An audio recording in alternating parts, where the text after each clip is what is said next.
எல்லா ஊர்ல இருந்தும் திருப்பூருக்கு வந்திருக்காங்க. ஒரு நாள் வேலை செஞ்சிருக்காங்க.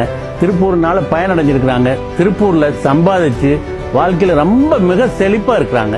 இத்தனை லட்சம் பேர் இன்னைக்கு நல்லா இருக்கிறாங்க அப்படின்னு சொல்றதுக்கு காரணம், அன்னைக்கு ஒரே ஒரு மனிதர் விதைச்ச விதை தான், வித்துட்டது தான். தனக்காக வாழ்பவன் மனிதன், பிறருக்காக வாழ்பவன் மாமனிதன்.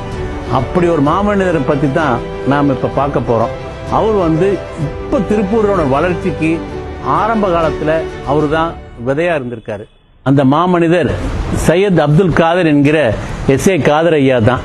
இருந்தாலும் மறைந்தாலும் பேர் சொல்ல வேண்டும், இவர் போல யார் என்று ஊர் சொல்ல வேண்டும், இவர் போல யார் என்று ஊர் சொல்ல வேண்டும். திருப்பூர்ல பனின்னு சொல்றப்போ ஐயாவை மறந்துடவே கூடாது. ஏன் முதல்ல பனின்னு இவர் அறிமுகப்படுத்தினது ஐயா தான். காதர் ஐயா முதல்ல பாம்பே போறப்போ பழைய மிஷின் வாங்கி வியாபாரம் செய்யலாம் தான் போனாங்க.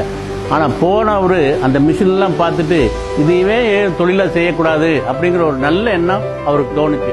இப்போ இந்த மாதிரி நிறைய மிஷின் நாம பார்க்க போறோம். ஆனா முதல்ல ஆரம்பிச்சப்போ காதர் ஐயா பாம்பேல இருந்து வாங்கிட்டு வந்தது கையினால சுத்தி நெய்த பனியன் மிஷினை கையில சுத்தினாங்க. கரண்ட் எல்லாம் பயன்படுத்தல.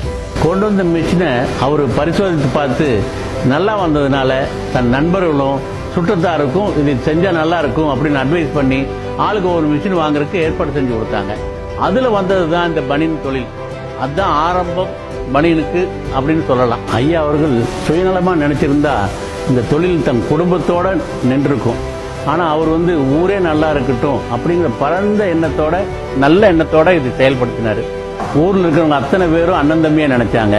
இது எல்லாருக்கும் பயன்படணும்னு நினைச்சு இந்த தொழிலை எல்லோருக்கும் கற்றுக் கொடுத்தாங்க.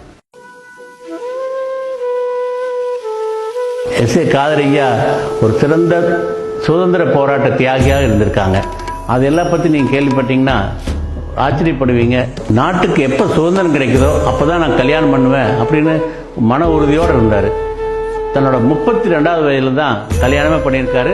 1948 சுதந்திரம் கிடைத்த பின்பு வெள்ளையிலே வெளியேறு போராட்டம் நடந்தப்போ நம்ம பல தேச தலைவர்களை கைது செஞ்சாங்க.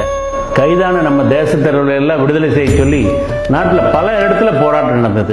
அதற்காக இவரு திருப்பூர்ல பெரிய போராட்டம் நடத்தி 18 மாதம் ஜெயில் தண்டனை அடைஞ்சிருக்காரு. அந்த ஜெயில அவர் பட்ட தண்டனையை அனுபவிச்ச துயரங்களை அவங்க வீட்டுல அவங்க எல்லாம் சொல்றப்போ நம்மளாலே தாங்க முடியாத அளவுக்கு துயரமா இருந்திருக்கு. அப்பவே இவர் திருப்பூருக்கு KNP ஐயா நகரமன்ற தலைவராக இருக்கிறப்போ இவர் துணைத் தலைவராக இருந்து திருப்பூருக்கு நிறைய பல நல்ல காரியங்கள் செய்திருக்காரு. பனியன் உற்பத்தியாளருக்கு ஒரு சங்கம் வேணும், அதன் மூலமா சிறப்பா செயல்பட முடியும்னு எஸ்.ஏ. காதர் ஐயா இந்த பனியன் சங்கம் ஆரம்பிச்சு 12 வருஷம் தலைவராக இருந்திருக்காங்க. ஒவ்வொரு மாமனிதர்கள் வாழ்க்கையிலிருந்து கத்துக்க வேண்டியது நிறைய இருக்கு. அன்னைக்கே சுயநலம் இல்லாம 4 பேர் பயன்பெறணும்னு கத்துக் கொடுத்தாங்க. அதனாலதான் இந்த திருப்பூரின் தொழில்துறையில அவ்வளவு வளர்ச்சி அடைஞ்சிருக்கு. ஐயா அவர்கள் நினைச்சாப்புல எல்லோரும் நல்லதே நினைப்போம், இந்த ஊருக்கு பெரிய மாற்றம் வரும், நல்லதே நடக்கும்.